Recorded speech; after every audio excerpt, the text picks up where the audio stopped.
Oimore nyakora mgajuanga geno ni rio makare odhiambo ni mar chieng' Jumapil tarik 16 dweno mar 10 2022 machiegni chendo ni maratil wantiere kidieny mokwongo mwaikoni weche manyien panika en Jumapil kamato wantiere kod kidieny ariyo achiel mano mar weche manyien ka bang' yang wakel ni twak to gabende ang' neta kanyo gi George Bati Mose ikoreyo makare nyakora mgajuanga weche manyien odhiambo makawuono wamenyo ni weche mpogore mago motimore pacho kae gwenge wato kod bombe wa koreo koda kalimbe majatan piny Kenya William Ruto e gwenge makericho limbe na mokwongo nyaka no chamu makaka jatend piny Kenya e county no makericho to mokwonyo nyaka majajo magethondwe chi gikone obila omaka chich maitudo gi nek mar Barakodur ma en jarit Aida Odinga. Mimi nimeamurisha juzi ivunjwe ile ilikuwa inaitwa special sijui nini ya polisi ambayo ilikuwa inaua wa Kenya kiholela. Kidieny moyie dhie obila mago kwach kich matimo nonro makende koro wuo oko kaluwore gi chik ma jatend piny Kenya William Ruto. Jotenda Azimio la Umoja One Kenya Alliance okawo yweyo kowuok e pacho ka kendo odhi e piny India ne chenro mage kod mag tudruok e wi dongruok mar Afrika.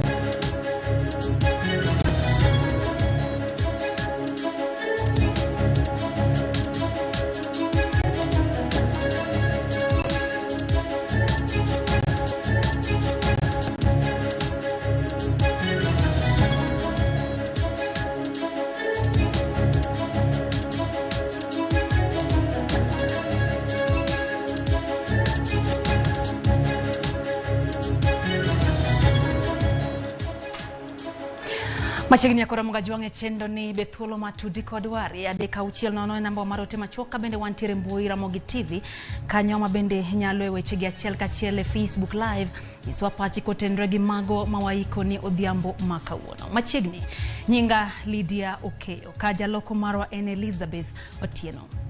Gikone obila omaka chich maitudo gi nek mar Barakodur ma en jarit mar mama Aida Odinga. Collins Okundi omaki gi obila mago kwach kich ma Eldrit kendo obila ondhiyo koda kabunde mayangore no nyocha otiyogo enego jarit no bang' gwandruok e kindgi. James Okoth miyo ler mathoth. En apedha ma obila osebedo katimo nyaka masira mar nek nyocha timre tich abich gotieno. Collins Okundi ma ene achich maduong' ewi nek mar Corporal Barakodur osebedo ka pasore ne obila kendo ka en kod bunde ma iyango ni nyocha otiyogo e nek mar Barak ma en jarit mar mama Ida Odinga. Obila ma osebedo ka menyo ndach Collins gikone oyango ni gisendhiye. Obila oyango meko mar Collins kokalo e barua ma ochwal ni ute fwambo manyiso ni achijno ne omaki Eldoret gi obila manyinge Corporal Paul Manga. Obila no lero ni ne ojuko Collins kendo ma omae bunde ma ichich nie mar mosenindo Barakodur manyocha otiyo e chiele. Bunde no mar $1 mar kido mar Jericho pistol ne ojuke go kanyakla kod risasi maromo 7. Report manyo chiu motelo gi jatend obila manyanza Karanja Mwiruri ne olieko ni ne giseluwo ndacha chijno bang' nek makochno manyocha otimore machiegni gi kar dak ma Victoria Gardens mani Kisumu. Barakodur ma osebedo kachiwo arita ne Aida Odinga nyocha otho kanyo bang' risasi manyocha ochwade wiye kod tiende. Jago machielo manyocha oriko gingo bende nyocha oyudo hinyruok. She took the risk. Mama Ida Odinga ma oloso ewi wachno okwayo rowere mondo owere gi mirima manyalo mana kelo masira kod achiedh nadi. Ida okwayo kwe ne anyuola mar mosenindo Barak Oduor. Miluongo no Barak Onyango Oduor. Obo ai gweng' kar kae. To nyoromo gi masira mjo ng'ato nyogoe gi bunde bonigi. To gima daher wacho ni jok matindo weuru mirima Waswahili wacho ni hasira ok dibedi ni min gibri mahinya maka ng'ato kosoni ni kata ng'ato moso girlfriend ni tinego watimo mos ni family mare. James Okoth, Ramogi TV, Kisumu. Nyakora juang bende laindi mar simu potio. Oganda ma kwan gi poko yangore nochiew gi buok bang' fwenyo ni lainde gi mag simu ok ti kaluwore kod chenro mag ndiko lainde go manyien mane piny owacho lando. Kambi ma tudruok e yor ong'we yamo Safaricom kod Airtel nomiyo jogo matiyo kod lainde gi nyaka tarik 15 dwe mar 10 ma en chieng' ngeso mondo gineni gindiko lainde go yo makare. Mana kaka Dino Koth leronwa, loro mag lainde ne okodeo nyaka moko kuom jotelo mapachoka manochuo moko lweny e mbui kod Safaricom kuom loro lai mag tudruok. Chakore odiochieng' ma kawuono kapok ogochni, pok iyudo ote machuok, pok igocho ne ng'ato kendo onge omenda ma osedonjo e simbi e yor ong'we yamo. Nyalo bet ni achiel kuom oganda ma kwan gi pok oyangi ma lainde gi ne olor chakore otieno ma piny rugo Jumapil. E kind oganda matiyo kod line mar Safaricom, jok ma pok ne ondiko lainde gi e yo makare kaka ne chik dwaro, ne odong' mana gi ote machuok kata SMS mogik. Ote manyiso gi mondo gichop e duka mar Safaricom mondo gindikre ka oyawne gi lainde go. Okang' mar loro lainde ma moko kuom johala osetiyo go kuom thuolo malach ne okelo lal ka koro moko kuomgi kwayo mondo med gi thuolo mar ndiko lainde go. Kwangu nafanyanga nayo business huku kwa salon kama customer zangu zote wanajua tu hiyo line moja ya Safaricom na sasa sijui venye tutakuwa tunawasiliana nao. Nilikuwa busy alafu saa sikuwa naona kama inaweza fungwa, yani naweza taka waongezewe juu hiyo line kufungwa alafu tufungulishe zingine, itakuwa ni issue kubwa sana. Juu saa customer kabla wa adapt ile line nyingine mpya yenye tutapata itakuwa ni issue. En loro mane okodeo nying kama chiel kuom jok manogolo ywak e yor mbui gin kaka okil Ambe Nasir Abdullahi mane wacho ni Safaricom ne owang'o yie kuom loro lainde ma osetiyo godo kuom higni moingo 20. Nyawadgi ma okil Charles Kanjama bende ne oywak owacho ni koro chano chwalo ng'ur mare nyim doho kendo biro dwaro mondo Safaricom ochul ng'ato ka ng'ato ma lainde olor $50 e odiochieng' ka odiochieng' ma olor negi lainde go. Okil Abdullahi kata kamano ne oduogo wacho ni lainde ne oyaw. Okang' makoro kelo paro ni nyalo bed ni Safaricom ne ochako deo wenge jomoko man kod uma ka jopiny mamoko to pod biro chuno mondo ndik lainde gi manyien eka oyawnegi. Oganda mane ochako chon kata kamano to ne otony kendo lainde gi ne okolor.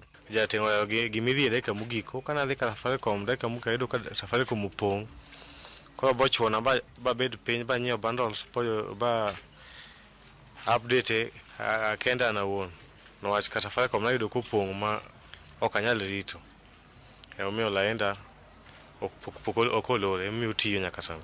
Bada nyono chuna makao odiochienga ketho odiochienga manyola dhi nyaka e duka mar Safaricom shop kating'o kitambulisho na mara kana chopo kar kanyo to no gikwaya numbers maga mantiere active manyisogi magi confirm gi kitambulisho mara ma ginyisa ntiere komano process komano wena assign abene nakao thuolo ma sign kana setieko to naneno ka message oduogona ni lainda ni active ni sawa. Safaricom, Airtel kata Telcom Kenya ne pok ogolo milome mora more ewi loro mag lainde go mane otim bang' bad migawo matayo weche mag tudruok Communication Authority kata CA ne ogolo chik ni kembe duto mag tudruok nyaka ne ni jokanyo megi ondikore yo makare. Jogo ma olor lainde gi koro ok bi nyalo oro ote machuok, ok gibi nyalo goyo simu kata tiyo kod yore mag oro kata yudo pesa mabiro e yor ong'we yamo.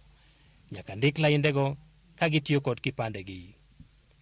E higa mar 2013, Safaricom kende ne oloro lainde mag simu 2.5 e chenro machalo kod matimore sani kane itudo moko kuom lainde mag simu matiyo kod yore mag eto oganda kendo mayo gi pesa. Edwin Okoth, Ramogi TV, Nairobi. Kwa dhimbele nyakora mgajuang jatenda piny Kenya William Ruto timo limbe ne mokwongo e county ma Kericho nyaka nocha muma marapis kaka jatend piny Kenya marabich. Ruto manoten gi jalupna Rigathi Gachagua kod jotelo buora manie piny owacho singo chopo kare singo mane gimiyo oganda jo Kenya e kinde mane gimanyo mbulu e konde duto mapachoka. Sa adeko kinyi, jatend piny Kenya William Ruto nomolelap Makericho Green Stadium nyasi maralam maduokero kamano bang' yudo loch e yiero maduong' mokalo. Ruto noten kod jalupne Rigathi Gachagua kod jotelo mamoko. Elimbe no mokwongo mar Ruto e kaunti ma Kericho osingo tione oganda jo Kenya duto maonge akwede ka ok opogo jogo manosire gi mago mane ok oriwe lwedo. We are going to make sure that we eliminate the feelings of marginalization because we have only one country to call home, and that country is Kenya. We will be faithful in the implementation of our plan that will transform our nation in all sectors. Bende osingo ya boma ma Kericho kotio kod piny owacho ma county no kendo chogo tije ne rawere ahinya to bang' ur mosebed kigolo gi rawere ne masinde mag ng'wedo chayo osebedo kamayo gi tije. Tulijenga makusudi ile technical training colleges ambazo tumejenga katika kila constituency in the Republic of Kenya, imebaki constituencies 50 na tunasema kwamba tunaanzia hapo. Tunawapanga vijana wetu na elimu ya ufundi, teknolojia, taaluma zingine zikiwemo mambo ya kompyuta na digital space, ndio vijana wetu tuwapange na ajira. Bang' piny owacho duoko piny nengo mbolea koa Sh6,500 nyaka Sh3,500, jatend piny Kenya William Ruto singo medo duoko nengo mbolea piny nyaka Sh2,500 kochopo dwe mar 12 kaka achiel kuom yore mag bero pur e pachoka. Tayari exercise ilikuwa inaanza, lakini tulikuwa kidogo na watu ambao hawakuelewa ni nini tunatafuta. Mimi nataka mwambie bwana governor, you will do your part and the national government will do its part. We will get at least 1,000 acres for the expansion of Kericho County. Ruto ywak ni sirikande no yudo piny Kenya kamarach mokala inya yoro chumi ka koro singo bero ngima jo Kenya kore kodaka duoko piny nengo kit somo manyasani mar CBC. Wale ambao tulishindana na wao watulize boli, waliharibu nchi yetu, watupatie nafasi tuifanyie ukarabati na tuipange iweze kwenda mbele. Even as we run the process of reform of our CBC, we will make sure that education becomes affordable. Main limbe Ruto marang'wene nyasi maduokero kamano bang' donje apis nochako gi kaunti ma Kiambu, Nakuru kod kaunti ma Homa Bay.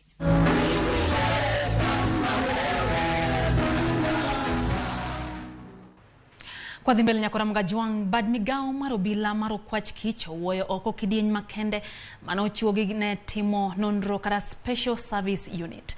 Jatend Kenya William Ruto oyango ni eno uone mogolo chik mondo miwuo oko bad obilano kaka George Bati leronwa.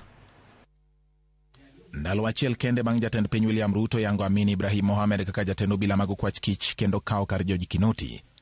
Bad migao mar obila owoyo kidieny moyiedhi mar obila mag DCI maideno ni Special Service Unit e yo machuok SSU. Ka oloso e kaunti ma Kericho e kinde alam mar goero kamano. Jatend piny William Ruto yango ni ene manochiwo chik mar woyo kidieny mar obilano kanitiere chich e wi timbegi. Mambo ya usalama ikaharibika. Polisi wakabadilika wakawa ni watu wa kuwaua wa Kenya badala ya kuwalinda. Tumevunja, mimi nimeamurisha juzi ivunjwe ile ilikuwa inaitwa special sijui nini ya polisi ambayo ilikuwa inaua wa Kenya kiholela. Ruto wacho ni gin kod chenro mong'ith mar timo lokruok ahinya ne bad migao mar arita kwe ma pachoka. Kowacho ni obila nyaka chiw arita ne jo Kenya kendo golo ne piny wichkuot mar joma inego kendo ringregi kwanyo yaore kod bunge. Ka ochiwo ranyisi kuom ringre ji ma osebed ka iyudo e aora Yala. Mambo ya usalama ilikuwa imezoroteka. Watu wanapatikana kule kwa sijui River Yala, sijui watu wanapatikana huko wameuliwa kiholela. We have also a plan on how to secure this country so that we avoid the shame of Kenyans killed through extrajudicial killings and put in Yala River and other rivers. We are going to secure this country going into the future. Kidieny no manochuoge higa mar 1999 motelo nochung' ne ng'weyo kendo geng'o timbe mag maundu ka kinde no ne ging'ere kaka Special Crime Prevention Unit kane oduogo migi nying manyien kendo lok ting' margi e higa mar 2019. Ne ochuoge kaluwore kod maundu magalagala mane medore e piny Kenya, kendo apisa mane tiyo kanyo ne omi tiegruok moyiedhi.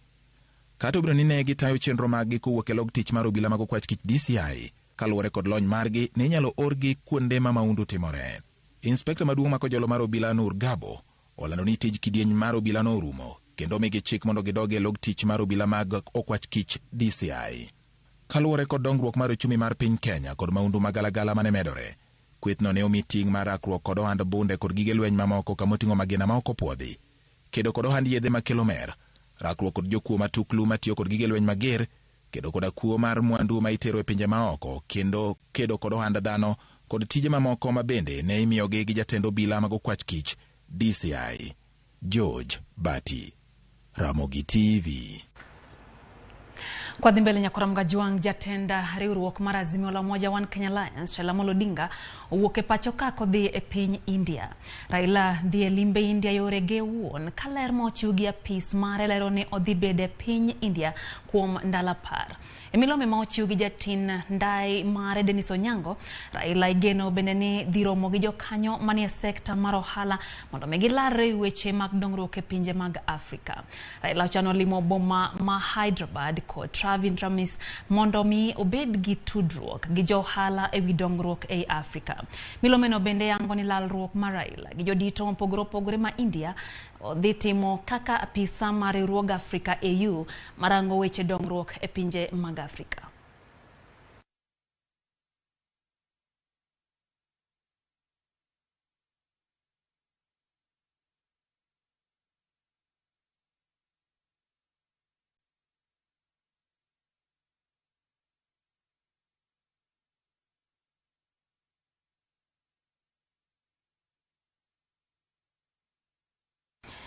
Tukwang'yo mago matimore od bura nyakora mgajuang od bura ikore mar chako daodho ji manyocha jatend piny Kenya William Ruto owalo ne lemo mar jotend migepe. Kamiti ma jo od bura 28 ikore ne keto gi e tago maliet mondo mi piedhgi ka bende giromo gi lemo manyomigi. Kaka Walter Nyambaga lero noa, moko kuom ng'ur to pod nitie wi lemo ma jotend migepe ma owal ne Musalia Mudavadi. E kinde maseche kwanore kendo nyiriri lwar ni chenro mar dayo dho joma owal ne lemo mag jotend migepe. Miti mar jo od bura 28 mochung' ne podho jogo ma owal ne lemo go ikore ne chako tich ayanga ka otelne koda spika Moses Wetangula. Moko kuom jokanyo mag kamitino ne osecholo pachgi wi lemo mar jotend migepe kage wacho ni lemono onge kod tenruok kod katiba ma pachoka, ka moko wacho ni nyaka spika bing'adie wach. Kendo komono be nitie ka ende magiluongo ni Premier Cabinet Secretary magimiyo Muluor Musalia Mudavadi. Wan kaka wang'iye malong'o kaluwore gi pend chike, mano en kom ma ok chik opwodho. Pend chike ok oyangi, omiyo en kom ma ok wanyal timo nonro kaka achiel kuom jogo ma In the preliminary meeting, the Honorable Pio Wandai raised the issue of the Prime Cabinet Secretary, and we ventilated a bit on it, and the Speaker did indicate that he will give a reasoned ruling before we begin the vetting. Therefore, just be patient and wait to hear the Speaker's ruling as to that. But it's nothing that worries me. The Prime Cabinet Secretary's position is one of the 22 nominees in Cabinet. He will explain. That's why we have him tomorrow. He will explain the kind of job he wants us to vet him for. Jiabich mokwonge list no moting'o ji 28 okelo kanyakla Musalia Mudavadi, Justin Muturi, Alfred Mutua, Aden Duale kachiel kod Alice Wahome mabiro rakore kod penjo motelo. It is based on individual capacity. Some may make it, some may not, depending on how well they convince the committee, depending on how well their papers are, depending on their professional acumen, that gives them power to be able to perform beyond another person. So this is basically their time and opportunity to prove to Kenyans that they are capable, ready to take over the heavy task that has been given unto them. We shall consider all matters based on what is before us, but again, as you say, not based on public perception. Igeno ni kamitino biro keto maino margi bidhruok mar jotelo, weche mag mibadhi kod kido mar jogo mowale wang jo Kenya, kod ponono chilo mieno mora mora. to wadhi time yo mowinjore. Miyo ng'ata man kod gimoro momieni kata momieno nyinge machalo mibadhi to nyaka ng'e ni kiny en kod tich matek ahinya kochakre kiny nikech ok wanyal kadha ji aoyaye kamano. A vetting that is going to have a thorough scrutiny on the integrity and the issues that matter where it comes to management of our resources and the powers and authority. Ka odong mana seche to kamiti mar ji 28 mwidhi chuoye kom kod Speaker Moses Masika Wetangula chako dayo dhoji 5 mokwongo e list mar jok mogwel ne 10 migepe mopogore opogore. Penjo maduong' en ni to bende gin kod chia rang'iny kaachiel kod bidhruok manyalo miyo gi thuolo mar telo ne migepego. Walter Nyambaga, Ramogi TV, Nairobi. Kuramoga juang en dakika 20 bang' sa achiel mamidhiambo. Chenro en ratil kabendo amedo ni weche go manyien imisebedo kitudri kodwa kanya Kuramoga juang erokamano kuom ote magi neno kanyo karia deka auchiel nono joganda osechako oro ote magi kaneno kanyo ka Angola kata Baba Vero ka wan kanyo gi Teddy wacho kanyo ni un gi Teddy kendo untiere Kisumu County uketo wangu e Ramogi TV. Jacob Bonglo wacho kanyo ni okiyie gi wach ma jatend piny Kenya William Ruto wacho ni kokotimone Kenya ukarabati ipenjri to en ukarabati mane motimo kar mondo chak tiyo ne jo Kenya. Mano kanyo Jacob Bonglo wacho ni entiere e budho. Cosmas Otieno bende wacho ni entiere kodwa kaka entiere Ndaragwa. Neno kanyo Collins Omondi bende wacho ni entiere chendero kamana nyeja tich ruoth kuom kete manaka. Neno kanyo ka bende Thomas kantiere Migori wacho ni Ramogi TV chope yo makare kata kamano gi penjo gi majating ndai oulo ang'nwa nyisi mano ka hanga japicha ochopo kayo makare kamano kanyo Mosh Digaro Land Cruiser bende wacho ni Ramogi TV chopo ne yo makare gwenge makamato chenro mar ratil chopo ne yo makare. Alex Omondi bende ni kanyo. Lewis Woda Wasiboda wacho ni Ramogi TV chopa Wasiboda yo makare kendo dia makawuono kete manaka uduto kabende Michael Wood Nyainga wacho ni entiere Seme wacho kanyo no winjo wa maler kasani to entiere e gwengego mag Seme. Dorina Dede wacho ni Ramogi TV chopo yo makare. Otis Tinga Oganyo kantiere Kanyamkago in bende wacho kanyo Ramogi TV ler e gwengego.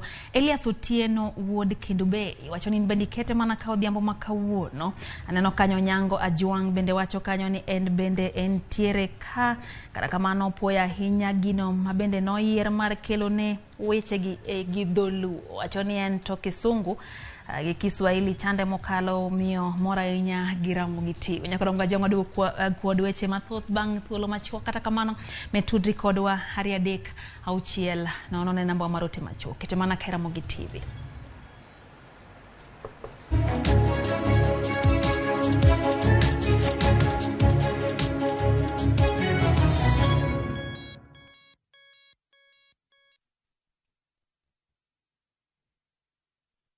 Collect fare kwa boda au matatu ukitumia ViewPay cashless na uqualify for bima ya 100,000 shillings pamoja na medical cover ya 20k na permanent disability cover ya 100k kwa 5 bob pekee. Dial *236# today to start using ViewPay cashless.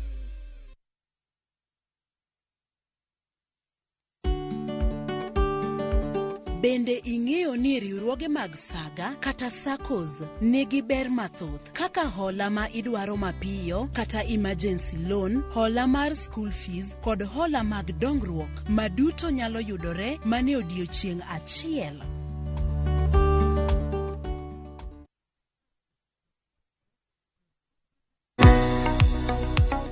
Bein kod penjo mora mora. Hello, penj laktar. Hello, daktar. Kata paro ma osebedo ka chandi ne wach ngima kod thieth. Wakeloni puonj maleo moa kuom lakteche molony e yore thieth te. Biro tero wachiel kachiel e yor puonj. Koro laktar oseneni wacho ni nigi tuo mar kansa ma ema bedo ga stage mar 2. Chieng' wuok tich nyaka tich abich wakeloni lakteche mopogore opogore mabiro puonji gimora mora e wach thieth kod bedo gi ngima makare. Riwri kod Ruth Otieno sa 12 e penj laktar mana e Ramogi TV.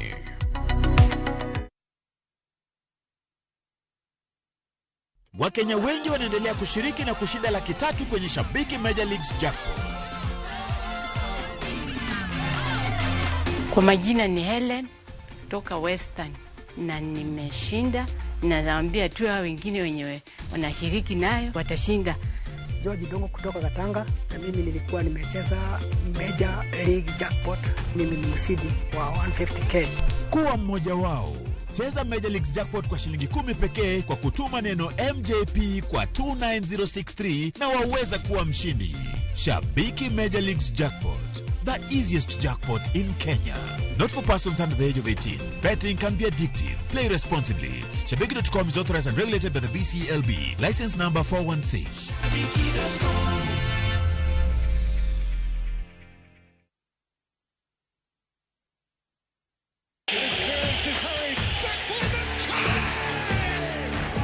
Have doodles taken over your home? Hey, I need to suck your blood. Get Bolt and get your home back. Unlike other insecticides made from toxic synthetic pyrethroids, Bolt is made from 100% natural Kenyan pyrethrum, making it gentle on you but deadly on flying and crawling insects. When doodles strike, stop them dead. Bolt insecticide, gentle on you, deadly on doodles. Get Bolt insecticide today.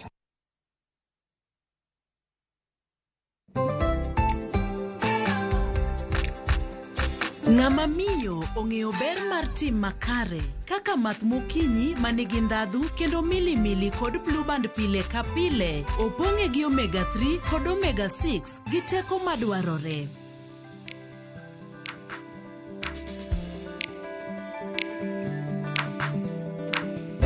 Math mokinyi gi blue band, dongruok mag-gi makare pile ka pile.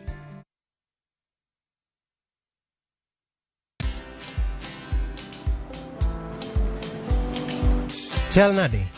Chal ka gimi kaka ng'iyo sim gi pacha te? Kiki ahinya. En mana ni osebedo e story ahinya. Mana kaka rally manyochacha ne chal ka gima ne an kanyo kane otimo. Kendo kane iyawo chiro manyien ne chal ka gima ne an kanyo. Sama ne imiyo welo mapacho ka nengo mogonyore nam chumbi ne antie. In bende inyalo bedo e story kamora mora. Download mana Citizen Digital. Bed iyo ng'ala manyime gi weche manyien ka gi tuch kod gik mamoko ka gi timore kendo opogore pachoka kod pinje ma oko. Download Citizen Digital. Citizen Digital.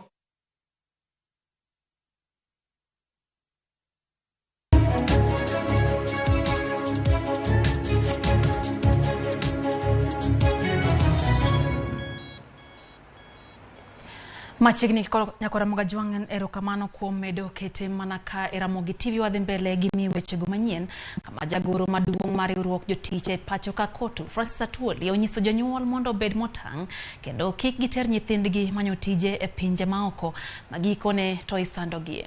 Ka olose gwenge ma Huisere, kaunti ma Kakamega, Atwoli onyiso rowere ma pacho ka mondo kik ket genogi e tije mag pinje maoko ka ginyalo tiyo gi lony margi e loko ngimagi e pacho ka.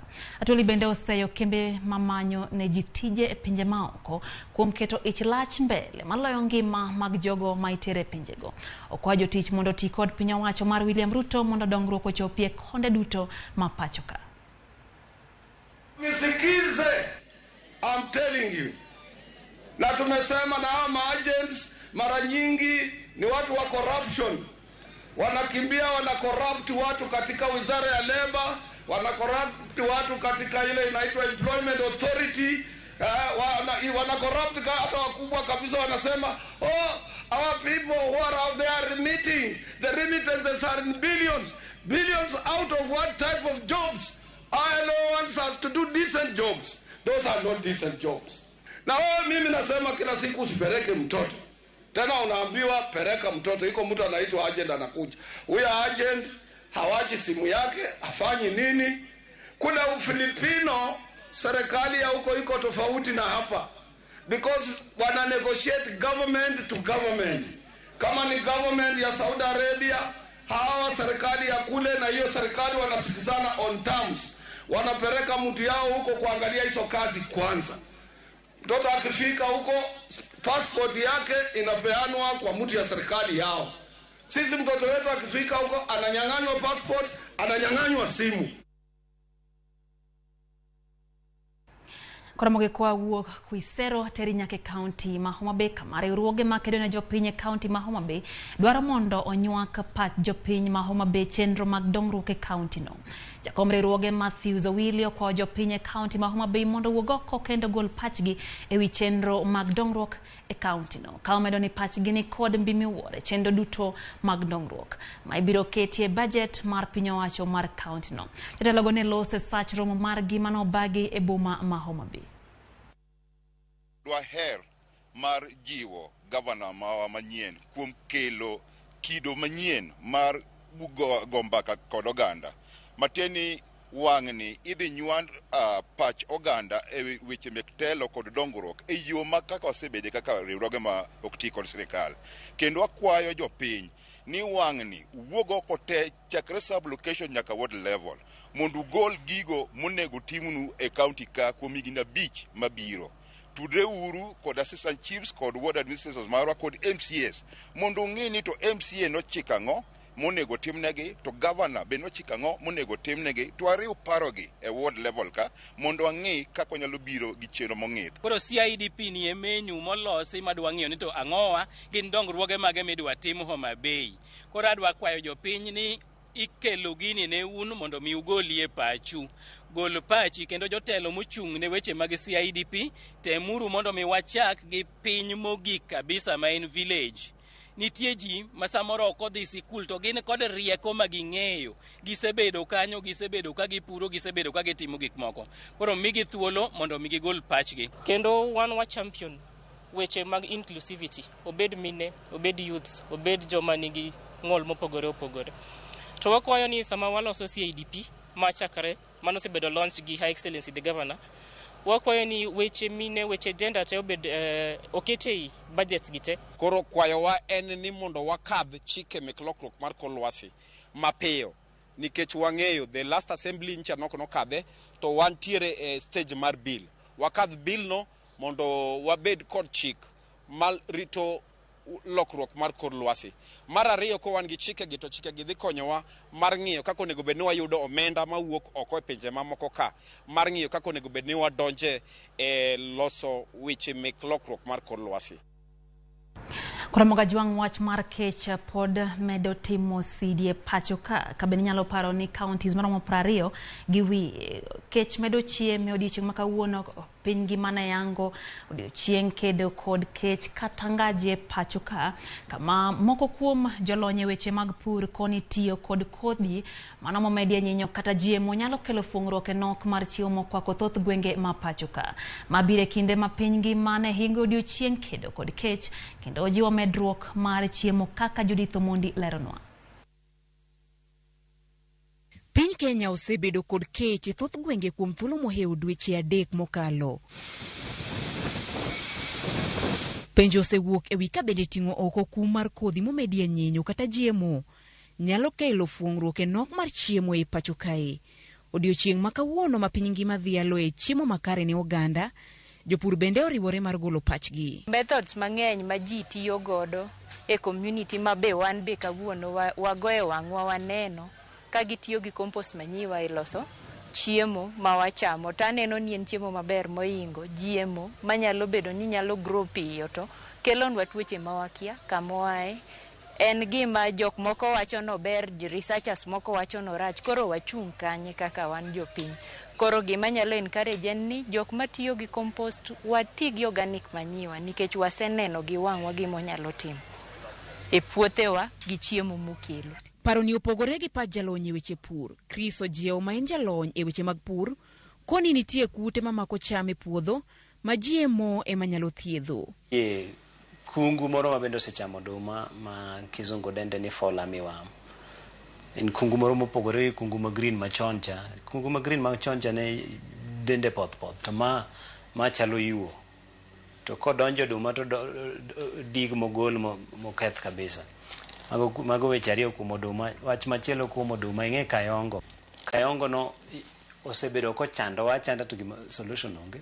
The only solution ma wan go en timo genetic modification. To ka ok watimo genetic modification ma wacho ni to fall armyworm nyalo biro maywer piny te kungu nyalo biro maywer piny makoro waonge gimoro amora. Jopur koni chiemo osedok piny kaluwore ni koth onge, ka bende thothgi onge rieko ewi gigo ma ginyalo tiyogo e kinde ma koth onge mondo pod gika cham makare. Sani ok wanyal ng'eyo ni koth biro chweyo seche machalo nade, nikech thoth jopurwa orilaye e weche mek koth. Ka sirikal be nyalo konyowa e timo yore mek irrigation mondo kik wategemea koth. Jopur mang'eny tiyo ka ok ging'eyo yore makare mag pur kendo gigo monego gitigo e yo makare mondo pur ochop e kiwango midwaro. Mano osemiyo wadok chien kendo wakwayo ni sirikal komakore gi migepe mopogore opogore omed puonjo jogo manyalo konyo jok ma iluongo ni extension service officers e ground. Jalony koni pidho cham achiel e puodho higa ka higa bende nyalo kelo midhiero ne japur. Kibe japur ma ndalo duto e puodho achiel in nyaka ipur mana oduma. Ma e puotho en puotho oduma to higa luoro gi higa machielo en man puotho oduma. Seche miketo oduma e puodho achiel ni anwoya imedo tuo oduma no medo bedo mang'eny ma chieng' machielo koro ojok no lwar kuomi to ywero odumbi te. Bed ng'at manyalo bedo ni opidho oduma to niye gi alternative moro mar oganda kata rabuon kata gik mamoko ma koro inyalo timo go rotation kata intercropping matiende ni mix gi. Bed japur ma bende nyalo paro kuom kata animal production. Tarik 16 mar dwe mar 10 higa ka higa itiyogo mar paro ne oganda e piny mangima ber mar chamo chiemo makare kendo kedo kod kech gi oro. Judith Omondi, Ramogi TV. Kapod wang'iyo mag motudre kod kedo kod keche pacho kanya kora mga jwang jopure county ma Migori koro tudre gi riwruoge ma ok mag sirikal jiwo tije ma kanmanatie mar chiemo pacho ka. Jopur go geto neno ni puro bedo makare kendo yuto obedo mabup kaka Jojo Maleron wakoya e county ma Migori. Nok mar chiemo en midhiero no ma okwako gwenge mathoth e piny Kenya. County ni ma Migori bende koro kowe oko.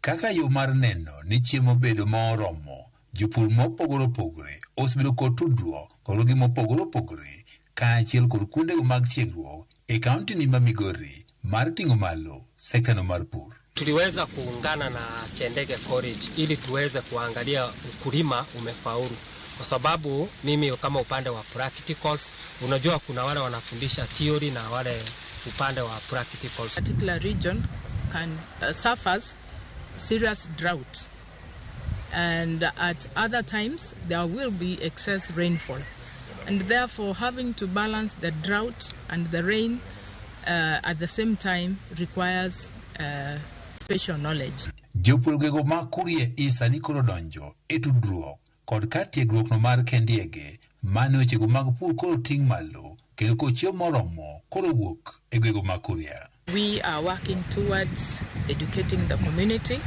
on food production. Tumeshirikiana ili tuone kilimo kikifaulu, kwa sababu kilimo ndio uti wa mgongo. Ka okalo kuom tudruogni, jopur gwego ma kurie is dhi yudo tiegruok ma opogore opogore ka okuom jolony ma bende wuok e kar tiegruok no.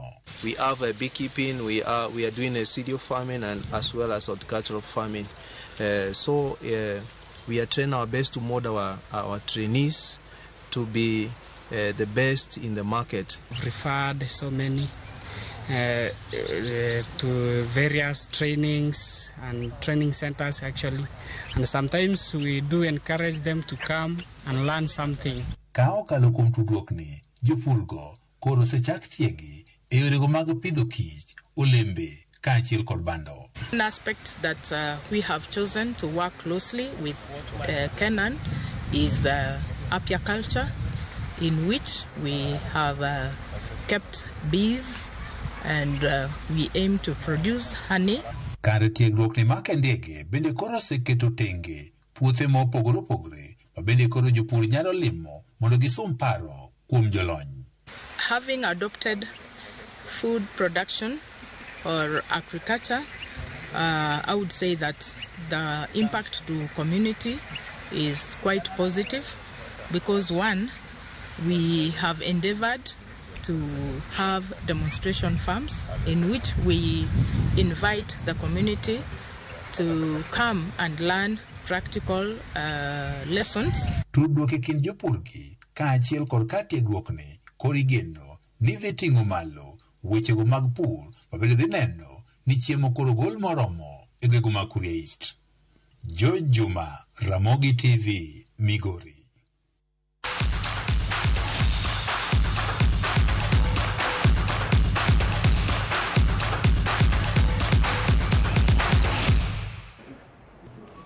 Kuna